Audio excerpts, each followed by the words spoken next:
Dia Sofia Fia Lea Sosa Lenei Tatou Te Puai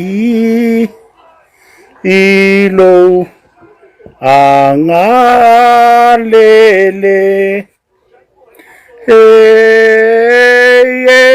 Etelela Vaso Kakopese ngarngia sangi la susfulu male Fane nge yo setema Sufa setema Sud Papengi vo lakaw sanga la sufa setema Lau ke kui fo samo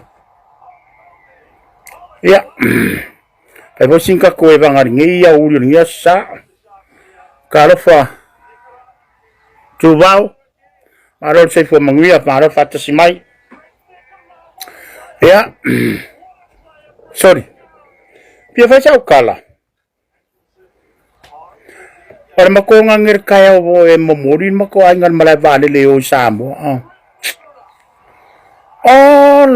le tumor malay vale li kakay o samo fakaw ko nga ila sorwa sori Eser ngi fakaw ko nga ila ka kilo kuya ya Kusa si fakaw ko nga yung masing nga fire kay myo wala hitsa pipi Ele yangi kanga kafe wa ifapea imyo fakaw Asa fakaw ko nga makau kia fakaw ko nga ngir paya inga ngir suwad le paya inga sfurwad ngi ano kapengeka Sorry o kakao mara nga kumwere va ana nga ano ang isamo kakao mayor fakaw ko nga eleo ngi simea ko wailao ko yai le foi le fakawa inga e kangaka le sunga launian maritoa maleo ai ya familia Maleo ayur kuso kang kau marang awal ba yasor ngi o sabo kasere ang ngala o yor fakaw ko nga o ngailo ay le maka kia le pawa o le tua Pai wa ave uma loko kang kay fafo Amerika Australia New Zealand o siya wa ave masore la ko mafaw fakaw ko nga so dua o sa me maka kia le ngi pa ya ingay la uya kilo ye Wa ai foi mavadele ia. Sa er kala foi e koe kuno le fase kile kan kala koe fo isa mo ngofo. Ila ko kilo ku mena wa ngai. E le la koe kula i mare fas. Le sunga la audion mari to mari. Marka ko fas. O le ko kilo kula kele kan ka sore la koe fio sa mo ngofo. O ka ka le va ngai fafo. Ai fa mai la koe sifi sa mo ngolo kula i mena audion mari to mari fas. Ya kako vaila kako e mo la mga iyo tangata. Ya kako falong vo disia se kongo palmengi. Fa ifi ngala audien manito mapapastuing fa perkala la audien manito. Ya faila poyo ka we e kar kongo ya samo adea. Ala le o kar kongo samo ya la audien manito. We wo o kanga ka dua fe mon kupu Oscar ye pa sese o samo wo pe yor me fu le o samo. Ya kailo yang afia ngayon makukungon malabali le le kumul ba le on makuan law fe malanga ko syuk ko dua ma syong kamama ngayong ko ngangi mo ko fafi law fe malanga ko samo ongor fataw tongala le so dua law kilo malabali le kumul awu auskaria mako ngi martongi ya ere kauria si malabali le pio Sydney o Brisbane o Adelaide o Perth Tasmania le ko akelle fo yo kangaka fo yo ifo lapi ko yam ya le mena le ya la sunga de la audion mari to la wo fionga le ri pare mi fili or ka ko malo i fa pe fo i la mana me ya la fionga ya fo nge ya tupea ya Pada fionga ya tawanu ya manguia de lua kula imai whamanguia le atua i le lua tofi pālemia wa avea ma wa tusi a ao i eiro tātou malo i la wa fionga le la auri le maretoa manguia le lua kula i mai ai maise lau ka pengeka ai maise le ko pālemenge le paya enga nge o suru walu ia whamanguia le atua i le kako ka pengeka fau la kula i mai o koufo ia fai pule fau ia wa filifilia koe kako kumalo ia fai marmanga ia o kou faiva fai se mea e makamaka koe Samoa i se mea maangai e ko ki fai ar ko paya enga fai whaleita to atunu o Samoa lango i le palemia maangai e kere mele ka ki kilo makamaka koe i lea kaiao maria kaiao i fai ngā loku ore ngor ka ko vainga fa fai fa to tua ile tua Samoa tas e peis uma ka ko me ilunga le nganga pa ia le tua malo fa manguia le tua le wa ku fa manguia Mr. Mori ko fa ka konga mola solua ai le yo o ila solua io malo fale na tap ya sanga ya e ayer kai io ila o fionga le parmia ya fa pe foi lo au va la fionga sui parmia ai le ngata ile o le fonga fetalai le la se mai ai la fionga ya mulpola ya se mai foi le la fionga tamaitai sui fonga fetalai fa per tamaitai sui pare mia fa per to ka peneta ya mau lava ngi se miska la lava se miska la ngolango po se miska ku ile le fai pule al vai maunga tasi la fionga ya te o matavui o ikaranga o waranga pa waranga le ngangia ko Mr. Moli ia i la wa fionga re di parmia ya ai mai foi le ko vainga ka ko vainga fa fai ya mo se min skala ngolango e ku i foi ka nga fa palesia u ya fai pule la fionga ya te o matavui tala le lei paunga ya are ai foi vi are ri nga kere nga luenga ka ko malo e nga va ai la fionga fai pule ya tem tavui e ya o vai a ku ko kelo nga ka ku ai nga wo malanga ku Samoa fa ka ko ka che mena lo sario fa ri lo mai lo sario o vai a ku le ko ka ko au ai nga maka ko ka nga ka fa si Samoa e ar ka ko fa ka ko nga ya malo lava le opongi malo lava le langolango yo tatu tangata fast fai ya kaur ka ko ai are wa kaur ka ko ai are wa kau ola ye ka fa e ma se le proito ka ko fa ka ko nga ai o fa kari ku ngai ostari le na fa kari na ale wo ngofo e wo ngofo Mr. Mori le alu ala wa ku ko ru alu le fa ka ko nga sio ngani la fionga ya sala paulo poto ya la wo ko mga yo ngausa mga yo ko ngai yo lango fa tonga ya ngofo aku kapwa yak ini siria ka ingai dor kapwa ya ko Mr. Mori ngai ada ra fa ku akako wiar ka ko kengire asia kamarea kawa mama natuleleima maka ko ya lose masave awangi ka ko vavior kemingai sero les ka ko kai se sero les ka pengeka marka ko fainga malo po se mo februari ika kore ka ko we vai ro Samoa or kai mingi awaka ki fa la fa ka konga fa kai fo i la fionga ya te o le kai fongo ale fast ainga fast me pone fa tai la fionga te o ya so fele te o Anthony ya mo ka ko ofus kulaki ngau ko wa Samoa ofus kulaki ngau ofu mai kamera so dua la skulaki ofungan sa palayok ngay lang fasting me pone ya mangwiar fa ka ko ngai la solua fai mamaru fai fia fa mer ko ngona ko nga salpo sa fai meita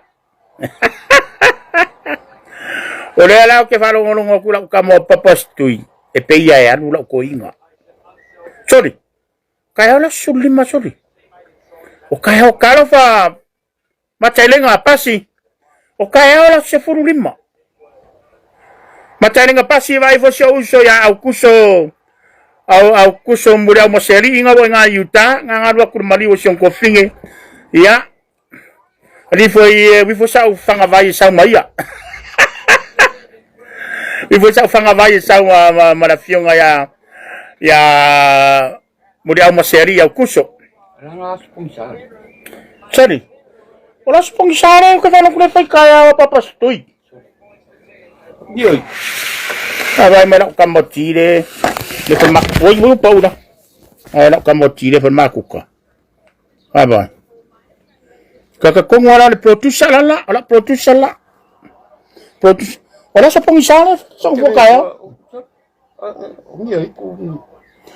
Ya, nyai ku. Yoi. Ay. Di ay soli wala sa papastoi malang mga ngai nyai ku. Ole. Yo foding nga umanga wai. Falongo awala. Pamaila kamoti ole asole fai kaya ole aso aiku. Oh woka. Sorry ka fifi ai lo ai papastoi mau kala. O pero ko inga. Ya o kaya ole susuli malo ke falongo longo va pe fa. Sorry. Ki hofo ni ko inga le ma. Sai fa ku fu fo tsiri. Ala ta sai fa ku anga tsiri ko va ngale cha pipi toina. Se ku nga so ngara ka ko makanga. Tuina.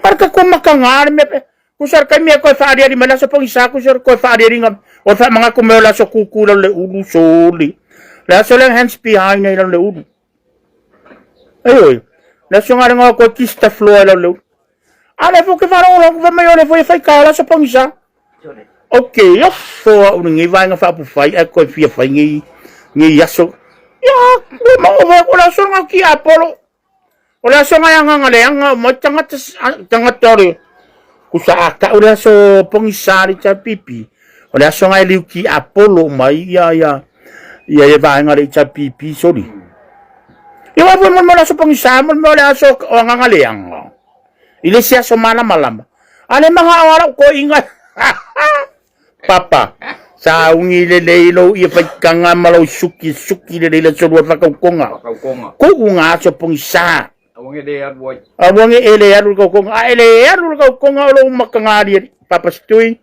kau ko nga maurong fongkot kau ko nga la solua o mamalu malaur po vai fa piko ko la po fa piko mai urong fongkot ruma se makamaka ko la solua il ko nga sava vali de la ko sava vali ai ngi fa kau ko kalo fa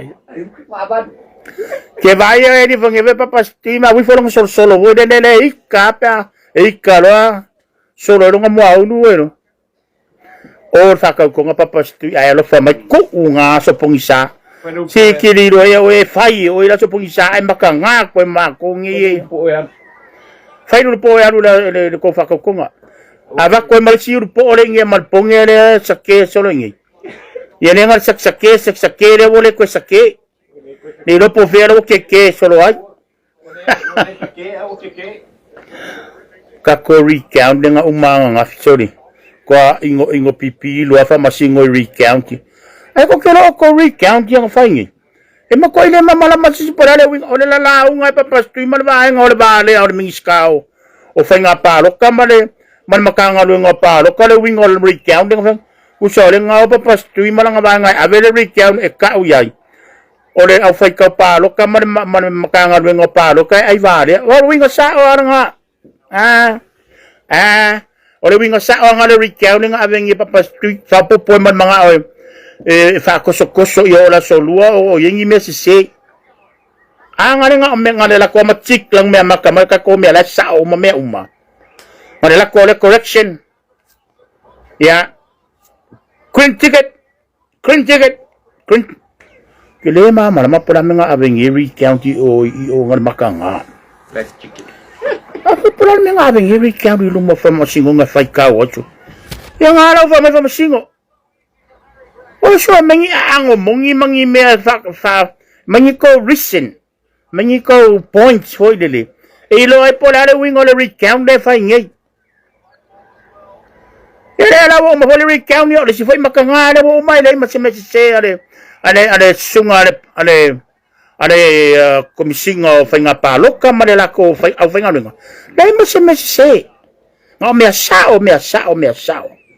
au ke no pora le wingo ngi recount wo fa para live wo Mafa'alo i for kai mi au fa masingo. O lai kele fa masingo nga Samoa la fia fai. Ang ngi mongok ngi recount ya lela wan we ba sa ako. Lengi nga lu nga au fa masingo fai ya. Wai ka ko yai. Ang fa ingi fa masingo ngi si criminal record mangisi mea ako ngwa uma. Ya nga fa alo ya sa ako ngi recount pa lok. So le wa makwari kar kung wingala ya le count nga ila kang fa nga.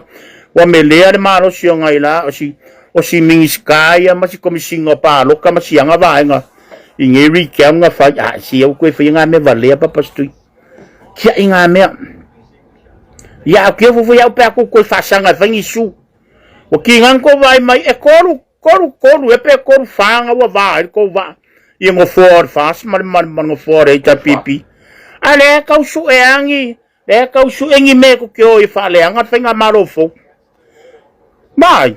Whatever, enough. Enough is enough. Stop immediately. Stop it. Tapastui, stop it. Let's face to the new government of Samoan. The government of Samoa is coming very, very good and nice and delicious. Delicious. Yor kalangar ka ko sa pongsa. O keo fa uning ko inga ko fengia sa pongsa. O ko mala awali ang ala wicha pipilang olango ila sa pongsa. Wa ko ya la ko so nga e ki apolo ay la ko mafofa mala ko mine. Kusala so nga mako ki apolo ako mine. Mako common sense. Kunga so ta ko kunga fifali fa ko kunga. Sorry. Akira me Maria. Ole foi essa pongisa foi mau kilang ia mangisila sorry. Ai ngai pongisa foi ya. Ole ne o que vai ko le fai merfango ang isila. Karo fai ya sia. E se le fale mai la ka o ko fe mayor ole ngala vea le ka vale o pleki ang port freeway. Pa mai le fale mai uma ile angar mangu o si va ngala la fango ngoni. Karo fai ya sia. Sorry asia kamalia kawa. Manatu lelei malose. O vai ko peliki ngai fa menga ka o ko fa mai ngala ver freeway la ka ba ngapo. Sorry. Ala ka o ko mara warrior yo. Sorry. Fa menga la ver vole warrior po ngala ver la le warrior la ver le M7 vole la ka ko. Walaki ya so ka. Fa menga la ver M7 le lo singi la awala le Penrith. Pa menga ko ngai Penrith fa po ngai la ver le warrior. Pa menga la ka o ko vole warrior ye lo singi fa mai. Ala ka o kolor peleki oi waring kongi. Chon. Lari me ukupo ni kabasi akari. Ari ko ba nga mama ente yo lupo. Mama o ko nga nyu sila le mo ukupo ko il ko ko. Kasi may ngala ver ka wala ro peleki ang po. Ngala ver freeway. Le alu nga ilalu waring kongi. Ada la vea kula warrior ka wala le warrior ile I Penrith Road na wala Penrith. Sian me nga wo. Esen ko nga ka o ko la ka o ko ari la vea ile aule ari no periki mala aule warrior ari. Ong saya. Wapawa. La pong sa mo kaya ay fangongo ka ko la vea. La pong sa ko music. Ay ya. Apo la ngare ke akakwan. Ya kalau fa ngai kamayo asia kamaria ka wa fa solo ko ya savea alo ku ya natule leila vea I foi mas ko ngolo seya on ori o ya seri ko ma ila la vea la ka o ko forma o fa fa lengi me ai fa ka lengi me ayo ya si asia ko wa ngale forma fa ngongo ya lo ke va ya ku kai mingai mai ai o lo ke va ya ku kai mingai le oi alo fa ku le fionga ya tupuse muri au maseri o Utah America ke va ku o ba ku America se uso ya au kuso muri au maseri le fionga ya fengai mali ya oro Utah kai mingai onga ole vala pa ya le to sio la ko finge ne ko finge ya vai otte si kengi fo le vai otte